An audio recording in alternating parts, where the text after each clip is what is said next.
language problems. The second child was reading a much simpler book, and he read a sentence about two boys standing in front of a new house, and the second sentence mentioned the garden being 100 years old. And the second sentence started with "but." And after the child, I said, "Oh, why do you think it started with but?" And he didn't know. He had no idea. And I said, "When would we use but?" And he, again, didn't poor kid, I really felt sorry for him. And because, a strange old man asking you questions. But I said, if I said to you, "I was tired, but," and he said, "Oh, you'd go to bed." And I said, well, if I said, "I was tired and I'll go to bed," does that sound right? Yeah. If I said, "I was tired, but," what would I say? And again, he had real problems. So I said, imagine a situation. We've got lots of food here. I am hungry. What would I say? And I'll eat. I am hungry, but... And again, it was interesting that the teachers believed the child ultimately did know what "but" meant, that he did put it together. I'm raising these because it's so easy for us to assume that the children understand these things, that the children know what they mean. You know, in the first case, the boy read the sentence, read the first sentence of that particular chapter, word perfectly, had constructed an image, a picture in his head for part of it, but really had no way of dealing with that figurative aspect of the language without a complete picture. What he needed to see in his mind was the boy and his family on a farm in outback Australia and his two friends in Berlin. And the boy wouldn't have been able to be entertained by the friends in Berlin and therefore would have to make his own fun. At the end of the session with these four children yesterday, it was really important that we have a discussion.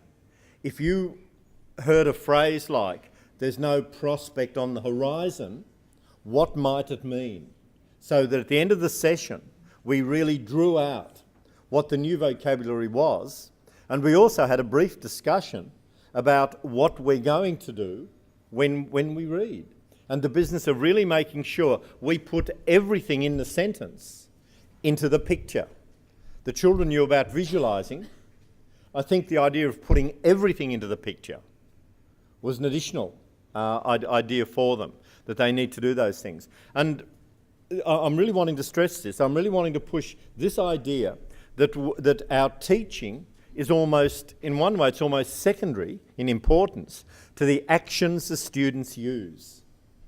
I think for a long time, in looking at literacy, we've been focusing on teaching, and we really need to focus on the students' learning activity.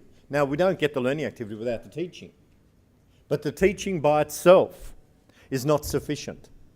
So a formulaic or a recipe approach to teaching is probably only part of the idea.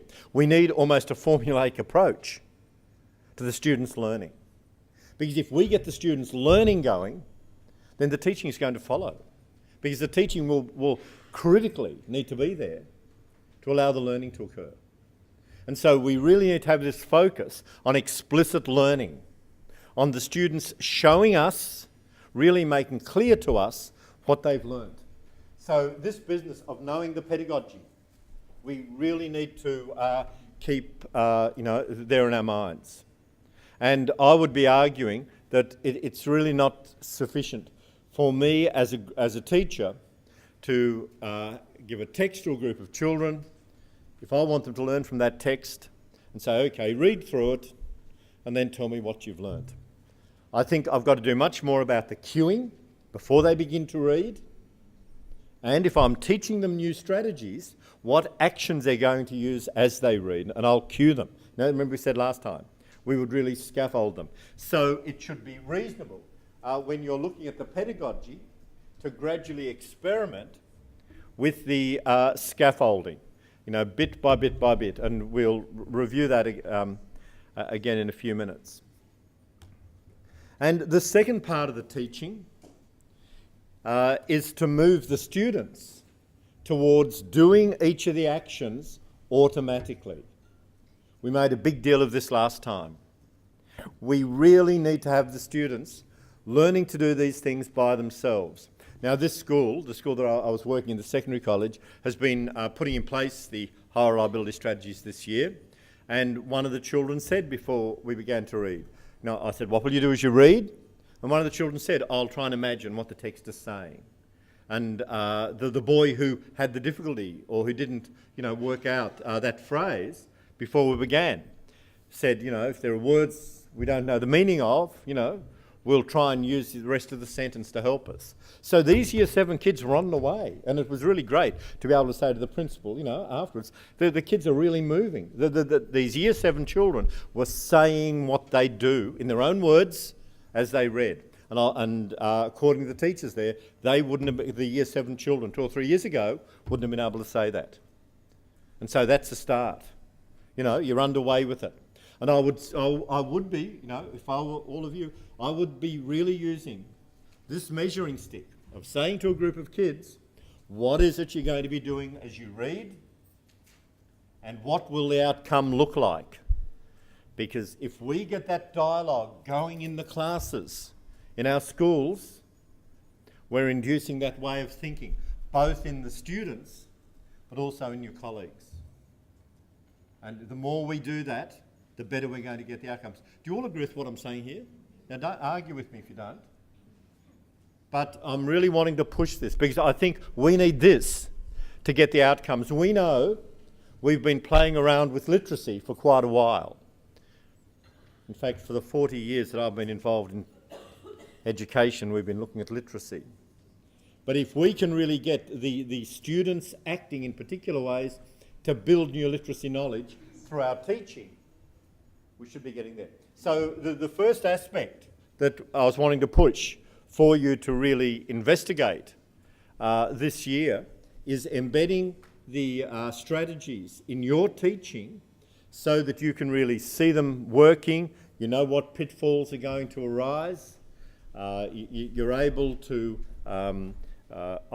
recognise the behaviours, and really you'll be in a very strong position to guide your colleagues in implementing those. The second was at the same time building an important